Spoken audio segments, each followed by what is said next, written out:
کیا خیال ہے بھائی؟ نہیں ہے. مثال کے طور پر امریکہ میں اگر کوئی بوائے فرینڈ رکھتا ہے, کوئی گرل فرینڈ بوائے فرینڈ رکھتی ہے, کوئی جرم نہیں ہے کیونکہ سوسائٹی اس کی اجازت دیتی ہے. ہمارے کنٹری میں اگر کوئی اس طرح سے رکھے گی تو لوگ اس کو برا کہیں گے. جو لبرل لوگ ہیں وہ کیوں برا کہیں گے کہ بھائی ہماری سوسائٹی اس کو قبول نہیں کرتی, یہ غلط حرکت ہے. یہی ہوگا نا, اس سے آگے نہیں ہوگا. تو جو سوسائٹی کو اصل سمجھتے ہیں وہ تو پھر سوسائٹی کی کسوٹی سے پرکھتے ہیں کہ اس سوسائٹی میں یہ جرم کتنا بڑا سمجھا جاتا ہے. یہ بہت اہم پوائنٹ کی بات ہے, اس کو اچھی طرح کھوپڑی میں بٹھا لو. یہ بڑے مسائل پیدا کر رہی ہے یہ چیز, نہ سمجھنے کی وجہ سے بہت فسادات ہو رہے ہیں.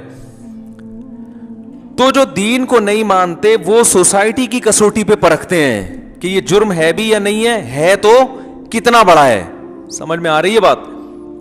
ہم جو مذہب کو فالو کرتے ہیں ہم سوسائٹی کو زیادہ لفٹ نہیں کراتے, ہم اصل میں کس کو لفٹ کراتے ہیں؟ سب سے پہلے کہتے ہیں اسلام کیا کہتا ہے. تو یاد رکھو, جب اسلام کی کسوٹی پہ پرکھ کے کسی کو مجرم کہا جائے گا تو پھر جب تک اسلام اسے مجرم کہے گا کہیں گے, جب اسلام مجرم کہنے پر پابندی لگا دے گا تو آپ اس پہ کو مجرم بولو بھائی نہیں کہہ سکتے. اسی سے یہ, اور اسلام نے کیا کہا ہے کہ جو شخص توبہ کر لے, کتنے بڑے بڑے گناہ ہوں اس کی زندگی میں, جب توبہ کر لی اب آپ اس کے ماضی کی وجہ سے اسے مجرم بولو بھائی نہیں کہہ سکتے. کتنے بڑے جرائم کیے اس نے, جب توبہ کر لی تو کیا ہے, معاف. رہی یہ بات کہ سچی توبہ کی ہے یہ جھوٹی, عین ممکن ہے جھوٹی توبہ کر رہا ہو, اس کے بارے میں بھی اسلام نے بتا دیا, صاف بتا دیا کہ ہم ظاہر کے مکلف ہیں, دل چیر کے دیکھنے کے مکلف نہیں ہیں. اب میں حیران ہوتا ہوں, بہت بعض لوگوں سے ماضی میں بڑے بڑے گناہ ہوئے, زنا ہوا, ان کی تصویریں وائرل ہو گئیں, یہ ہو گیا, وہ کہہ رہے بھائی میں توبہ کر لی میں نے, لوگ معاف کرنے کے لیے تیار نہیں ہے. نہیں یہ جھوٹ ہے, یہ تو اپنے یوں کرنے کے لیے, تو یوں کرنے کے لیے, تو ایسے کرنے کے لیے, ویسے بھائی جان آپ کیسے کہہ سکتے ہو؟ آپ تو اللہ کی وجہ سے مجرم کہہ رہے ہو نا اس کو, تو اسی اللہ, وہ اللہ باپ کو مجرم کہہ رہا ہے کہ اگر تم نے اس کو تانا دیا یا اس کی توبہ میں تم نے یہ کہا کہ یہ جھوٹ ہے. یہ ابھی ماضی میں کوئی اداکارہ کے بارے میں تو سفر پہ تھا تو بہت سے لوگوں کی کالز آئیں کہ کسی کی فوش تصویریں آ گئی ہیں, وہ بیچاری رو رو کے اعلان کر رہی ہے غلط ہو گیا, یہ ہو گیا, فلانا ہو گیا, ڈمکانا ہو گیا, میں معافی چاہتی ہوں, اللہ بھی معاف کرنے والا ہے کر رہے ہیں. اور لوگ پھر بھی نیچے کمنٹس کر رہے ہیں کہ یہ جو ہے نا ایسے ہی ہے, اور اس کو چسکے لے لے کے پھیلا رہے ہیں ان ویڈیوز کو. میں نے وہ ویڈیوز الحمدللہ نہیں دیکھی, اس لیے کہ دیکھنا گناہ ان چیزوں کا. کسی نے جب کہہ دیا کہ بھائی مجھ سے غلطی ہوئی ہے, اس کا مطلب اب وہ اس کو وائرل کرنا وہ پسند نہیں کرتا ہے, چاہے مرد ہو یا عورت ہو, وہ نہ پسند کرتا ہے نہ کرتی ہے. تو اب آپ کے لیے دیکھنا جائز. بھائی ایک آدمی کی قابل اعتراض حالت میں ویڈیو آ گئی, اس کو احساس ہوا غلط ہے, اب وہ پابندی لگا رہا ہے, تو آپ کے لیے دیکھنا جائز ہے بھائی بولو. ایک آدمی واش روم میں نہا رہا ہے, کنڈی لگانا بھول گیا, تو آپ کے لیے دروازہ کھول کے دیکھنا جائز ہے؟ اب آپ کو تم نے کنڈی کیوں نہیں لگائی, تم نے کنڈی کیوں نہیں لگائی, یا چلو جان کر نہیں لگائی کنڈی اس لیے کہ وہ بہت ہی ماڈرن تھا, وہ کہہ رہا ہے یار کنڈی منڈی کیا چھچوری حرکتیں, کنڈی لگائے گورے کی طرح نہاؤ, کہ دیکھ لیا تو کیا ہو گیا. نہاتے نہاتے اس کو توبہ کی توفیق ہوگی کہ یار اتنا بھی ماڈرن بننے کی ضرورت نہیں ہے. تو اب آپ اس کی توبہ قبول کرنے کے لیے تیار نہیں ہو. وہ کہہ رہا ہے بھائی میں توبہ کر جاؤں گا, آپ کو نہیں, میں تو دیکھوں گا, میں تو کھڑکی سے جھانک کے دیکھوں گا, میں تو روشن دان سے جھانک کے دیکھوں گا. تو اس کا مطلب اس سے پہلے تو وہ برا تھا, اب اس عمل کے بعد جب آپ اس کی ویڈیو دیکھو گے یا آپ اس کو جھانک کے دیکھو گے تو کون برا ہے؟ اب آپ برے ہو. یہ بہت بڑی مسٹیکس ہیں جو ہمارے معاشرے میں ہو رہی ہیں. لوگ دلوں کو ٹٹولنے کی کوشش کرتے ہیں, یہ سچی توبہ ہے یا جھوٹی توبہ. وہ بھائی ہمیں سچی جھوٹی میں جانے کی اجازت نہیں ہے. دیکھو کیا نبی کے دور کا واقعہ صحیح حدیث میں ملتا ہے کہ غیر مسلم مقابلے کے لیے آئے,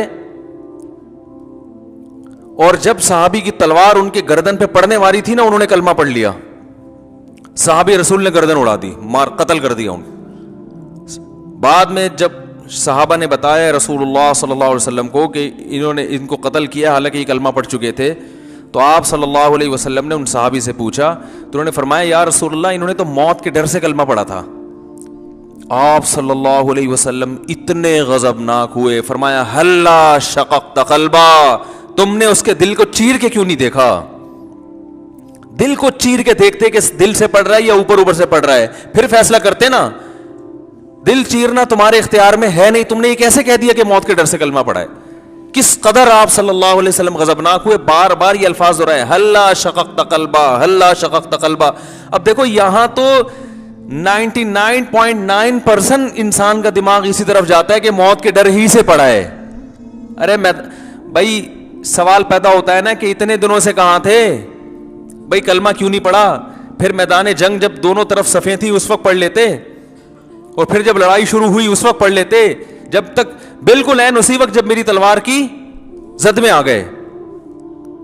تو بظاہر یہی لگ رہا ہے کہ موت کے ڈر سے پڑا ہے, لیکن آپ صلی اللہ علیہ وسلم نے فرمایا نا نا نا نا, ہم دل کو کاٹ کے دیکھنے کے مکلف نہیں ہیں. تو یاد رکھو کسی کے گناہ پہ چسکے نہ لیا کریں. جو چسکے لے رہے ہوتے ہیں نا, رسول اللہ صلی اللہ علیہ وسلم نے ارشاد فرمایا لا تظہر الشماتۃ لاخیک, اپنے مسلمان بھائی یا مسلمان بہن بھی اس میں داخل ہے, ان کے کسی برائی کو دیکھ کے عار نہ دلایا کرو, خوش نہ ہوا کرو. شماتہ کہتے ہیں کسی کو مصیبت میں دیکھ کے خوش ہونا. فرمایا اس بات کا بہت زیادہ امکان ہے, آگے حدیث کے مکمل الفاظ ہیں, کہ اللہ اسے اس برائی سے بچا لے اور تمہیں مبتلا کر دے, اگلا نمبر تمہارا ہوگا. پھر چسکے لے رہے ہوتے ہیں, توبہ ماننے قبول کرنے کے لیے تیار ہے ہی نہیں, ہر چیز کی تعویل. بھائی کوئی کہہ رہا ہے کہ مجھ سے گناہ ہوا تھا, اس کی تصویریں وائرل ہو گئی, بھائی میں نے توبہ کر چکا ہوں, چھوڑ چکا ہوں, تو اپریشیٹ کرنا چاہیے نا. چلیں جی ماضی میں جو ہو گیا اللہ نے آپ کو توبہ کی توفیق دی, ماشاءاللہ بہت اچھا. نا نا نا, اب صاحب ایسا ہی ہے, ٹھیک ہے, ابے بعد میں سب یہی بولتے ہیں, ابے سب یہی ہوتا. او بھائی اگر حقیقت میں بھی جھوٹی توبہ کی ہے, آپ کو اللہ کیا کہہ رہا ہے کہ اس کی حقیقت میں جانے کی چندہ ضرورت نہیں ہے, آپ نے یہی بولنا ہے بھائی سچی توبہ ہے, آپ نے یہی بولنا ہے. وہ اللہ جانے, وہ بندہ جانے, وہ اس کا آپس کا آخرت کا معاملہ ہے. یہ ان گناہوں کے معاملے میں جو کسی کے نجی گناہ ہوتے ہیں. ہاں حق دبایا ہوا ہے کسی کا, سمجھ رہے ہو, وہ حق بہرحال دینا پڑے گا. یہ کوئی قومی مجرم ہے, ایسے جرائم کر کے بیٹھا ہے کہ اس کو معاف کر دیا تو اس کا دوبارہ نقصان امت کو ہوگا. جیسے ڈاکو کی بھی ہمیں قرآن میں مثال ملتی ہے. ڈاکو جو ہے نا, ڈاکو, اب ایک آدمی نے درجنوں لوگوں کو قتل کر دیا اور پکڑائی میں نہیں آ رہا تھا. اب پکڑائی میں آیا تو کہہ رہے بھائی میں تو توبہ کر چکا ہوں. ہم کہتے چلے چکے, آپ ایکچولی 25-30 بندے مار دیے آپ نے, اور آپ نے کروڑوں روپے کھا لیے اور غریبوں کی زکوٰۃ بھی کھا لی. تو ہم نے جی مفتی صاحب کا بیان سنا ہے کہ جو توبہ کر لے تو اس کے ظاہر کو قبول کرنا چاہیے, تشریف لے جائیے. بلکہ توبہ کے 2 ہار بھی اس کے گلے میں ہم نے پہنا دیے, اور نام بھی رکھ دیا توبہ خان, کہ بھئی ٹھپا لگ جائے کہ بھئی یہ کیا ہے. وہ کیا ہے, بڑا اچھا ملک ہے, دوبارہ 5-6 بندے مار دیے اس نے, اور یہ کیا اور وہ کیا, پھر پکڑائی میں آ گیا, پھر کہہ رہا ہے بھائی میں نے کیا کر لی ہے, توبہ کر لی ہے. تو یہ ان جرائم کے بارے میں نہیں ہے, اس لیے کہ ایسے لوگوں کو چھوڑنے میں نقصان کس کا ہے, لوگوں کا. تو یہاں کے بارے میں دوسری حدیث ہے, لا یلدغ المؤمن من جوہر مرتین, مومن ایک سوراخ سے 2 دفعہ نہیں ڈسا جاتا. یہاں عقل مندی دکھانی ہے. ایک ہے کسی کا نجی معاملہ, وہ کیا کر رہا ہے, زنا کیا اس نے, بے حیائی کی, شراب پی, اس کا نجی معاملہ ہے, اس گناہ پہ پردہ ڈالنے کا حکم ہے. اور اگر پکڑا جائے توبہ کا اعلان کرے تو توبہ کو ماننے کا حکم ہے. 100 دفعہ توبہ کرے, 100 دفعہ توڑے, 101ویں دفعہ میں توبہ کرے گا تو ہمیں پچھلے 100 کے بارے میں یہ نہیں کہہ سکتے, ہمیں اس میں بھولنا ہے. 100 دفعہ پکڑا گیا, 101ویں دفعہ میں توبہ کر رہا ہے, تو ہمیں یہ حکم ہے کہ ہم 101ویں دفعہ بھی کہیں سچی توبہ کر رہا ہے. سمجھ میں آ رہی ہے بات کہ نہیں آ رہی؟ لیکن جو ایسے جرائم ہوتے ہیں جس سے معاف کرنے میں لوگوں کا نقصان ہے, تو اس میں شریعت میں یہ پھر نہیں ہے. اس میں یہ کہ ایک سوراخ سے 2 دفعہ نہیں ڈسے جاتے. وہاں دوسری حدیث ہے, میں اکثر سناتا رہتا ہوں, ایک جاسوس پکڑا گیا غیر مسلموں میں, نبی صلی اللہ علیہ وسلم نے حکم دیا اس کو قتل کر دو. اس نے کہا یا رسول اللہ میری بیٹیاں ہیں. آپ صلی اللہ علیہ وسلم نے ترس کھا کے اس کو چھوڑ دیا. دوبارہ پکڑا گیا, حالانکہ اس کو چاہیے تھا اب جاسوسی نہ کرتا, جاسوس تو لوگوں کو قتل کروا دیتا ہے. آپ صلی اللہ علیہ وسلم نے دوبارہ جب پکڑا گیا نبی کے سامنے لایا گیا, اس نے پھر کہا میری 6 بیٹیاں تھیں غالباً ان کی. تو آپ نے فرمایا لا یلدغ المؤمن من جوہر مرتین, مومن ایک سوراخ سے 2 دفعہ نہیں ڈسا جاتا. اب نہیں, جو سیاسی لیڈر ہوتے ہیں نا جو کرپشن میں پکڑے جائیں, کرپٹ ترین ہو, وہ دوبارہ ووٹ مانگے اور کہ میں نے کرپشن سے توبہ کر لی, بولیں بھائی ہمیں نہیں پتا آپ نے کیا کہ نہیں کیا, اللہ معاف کر دے گا, ہم دوبارہ آپ کو ووٹ دینے کی جسارت نہیں کر سکتے. بھائی ہم نے ایک دفعہ بھگت لیا ہے, ٹھیک ہے نا, یہاں نہیں ہے. تو ہر چیز کا ایک موقع ہوتا ہے نا, میں نے بتایا نا ڈسپلن کس کو کھلانی ہے کس کو نہیں کھلانی, کس کو کریلے کھلانے ہیں, کس کو لڈو کھلانے ہیں, کس کا شوگر لیول اوپر لے جانا ہے, کس کا نیچے لے کے آنا ہے. اب ایسا نہ ہو شوگر کے مریض کریلے کھانا شروع کر دیں جا کے. یہ ایک مثال دے رہا ہوں, جو بھی کھانا ہے ڈاکٹر سے پوچھ کے کھائیں, ٹھیک ہے. تمام دوائیں بچوں کی پہنچ سے دور رکھیں, پھر بھی آرام نہ آئے قریبی معالج سے رجوع کریں. تو اب ڈاکو کے بارے میں مثال دے رہا تھا, دیکھیں کیسی شریعت نے حکم دیا ہے. فرمایا کہ انما جزاء الذین یحاربون اللہ ورسولہ ویسعون فی الارض فسادا ان یقتلوا او یصلبوا او تقطع ایدیہم وارجلہم من خلاف او ینفوا من الارض. اب حدیث آیت نمبر تو میں پیش نہیں کر رہا, تو پوری آیت پڑھ رہا ہوں.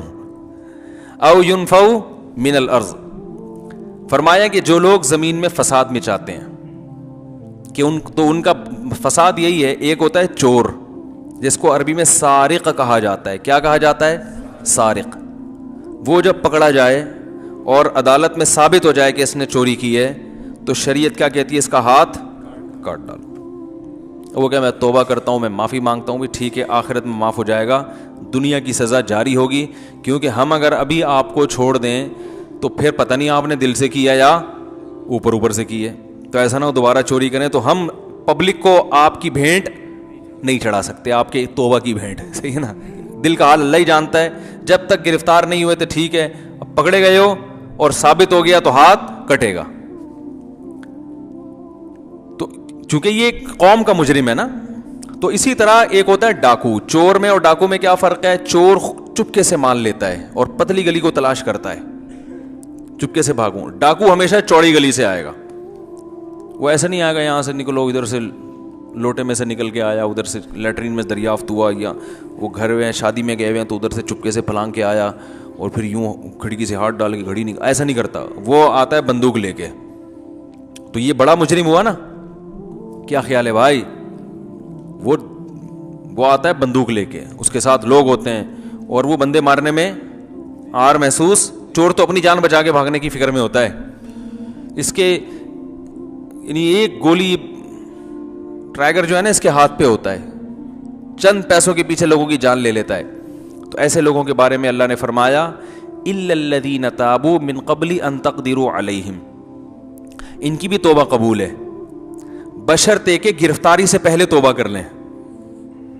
اگر یہ ڈاکو گرفتاری سے پہلے توبہ کر لے, اور علماء کہتے ہیں توبہ صرف زبان سے نہ کرے بلکہ اس کے عمل سے بھی لگے کہ یہ توبہ کر چکا ہے, عملی طور پر اس کے آثار ظاہر ہوں کہ بھائی اب اس کا اٹھنا بیٹھنا ڈاکوؤں میں نہیں ہے, نماز روزے کا ماشاءاللہ بھائی معاشرے کے ایک شریف انسان اب لگ رہا ہے, پرانی زندگی چھوڑ دی ہے, تو بھی اللہ فرماتے ہیں کہ اس پر اب ڈاکو کی سزا نافذ نہیں ہوگی. اور ڈاکو کی سزا کیا ہے؟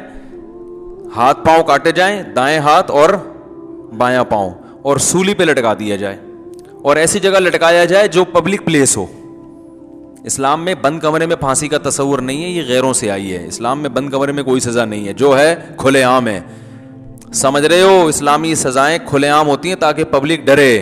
بند کمرے میں اس بیچارے کے ساتھ کیا ہو رہا ہے کیا پتا کسی کو, تو یہ پھانسی میں لٹکا کے اس کی زبان باہر نکل آتی ہے, اتنی شدید تکلیف ہوتی ہے, عبرت لوگوں کو نہیں ہوتی.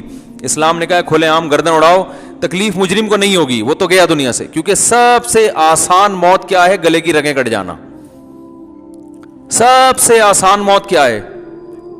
گلے کی رگ کٹ جانا. کیونکہ جب تلوار لگتی ہے نا تو وہ جو دماغ اور جو باڈی کا کنیکشن ہے نا وہ سب سے پہلے کٹتا ہے. جب کنیکشن ہی ختم ہو گیا تو درد کا احساس ختم. اب باڈی تڑپتی بہت ہے, بلڈ نکلتا ہے, وحشت بہت ہوتی ہے, لیکن مجرم کو تکلیف نہیں ہوتی. بس مجرم کو یہ نقصان ہوا زندگی سے محروم, لیکن پبلک کو عبرت ٹھیک ٹھاک حاصل ہوتی ہے. وہ جب دیکھتے ہیں نا سر ادھر پڑا ہوا ہے اور دھڑ ادھر تڑپ رہا ہے. وہ ایک صاحب نے سعودی عرب میں اپنی آنکھوں سے دیکھا, پہلے جب بہت زیادہ قصاص کے واقعات ہوتے تھے, اچھا خاصا صحت مند آدمی تھا, کہہ رہا ہے میں نے سعودی عرب میں ایک کی گردن اڑاتے ہوئے دیکھ لیا جلاد کو. کہہ رہا ہے 2 گھنٹے میں اپنی جگہ کھڑا ہوا کانپتا رہا ہوں, ایسے ہل رہا ہوں. تو وہ ایسی عبرت ہوتی ہے کہ قتل کی طرف لوگ نہیں جاتے, بولتے بھائی نہیں ہم نے یہ کام نہیں کرنا, یہ ہوتا ہے. جبکہ پھانسی میں دیکھ لو, کسی کو عبرت ہوتی ہے بند کمرے میں, اور اس پہ جو گزرتی ہے نا جس کو پھانسی دی جاتی ہے وہ وہی جانتا ہے. اتنی شدید, کیونکہ گلا گھونٹ کے مارنا, کافی دیر تک وہ پھندے پہ لٹک کے تڑپتا رہتا ہے, اس کی آنکھوں کی پتلیاں ابل آتی ہیں, اس کی زبان لٹک کے باہر آ جاتی ہے. اور بعض دفعہ ایسے واقعات بھی ہوئے ہیں کہ جب پھندے سے اتارا تو اس میں جان تھی, مرا نہیں تھا ابھی تک تکلیف میں تھا وہ. تو کون سا قانون اچھا ہے, انگریز کا اچھا ہے یا اسلام کا اچھا ہے؟ بھئی اب اس کو سزا کیوں دی جا رہی ہے؟ تاکہ لوگوں کو عبرت ہو. تو اسی طرح اسلام نے جو کھلے عام ڈکیتیاں کرتے ہیں نا, قتل کرتے ہیں, لوگوں کا مال لوٹتے ہیں, تو اللہ نے ان کی جو قرآن میں سزا بیانی ہے, قرآن اس لیے کر رہا ہوں کہ یہ ایسی نہیں ہے جس میں حنفی شافی اہل حدیث کا اختلاف ہو. ہمارے یہاں جو لبرل لوگ ہیں نا, جب اسلامی قانون کی بات کرو تو فوراً وہ کہتے ہیں بھائی مولویوں کے تو بڑے اختلافات ہیں. بھائی یہ تو قرآن نے بیان کیا نا, اس میں تو کوئی اختلاف نہیں ہے. ایسی سزاؤں کو تو ملک میں نافذ کرنا چاہیے نا کم از کم.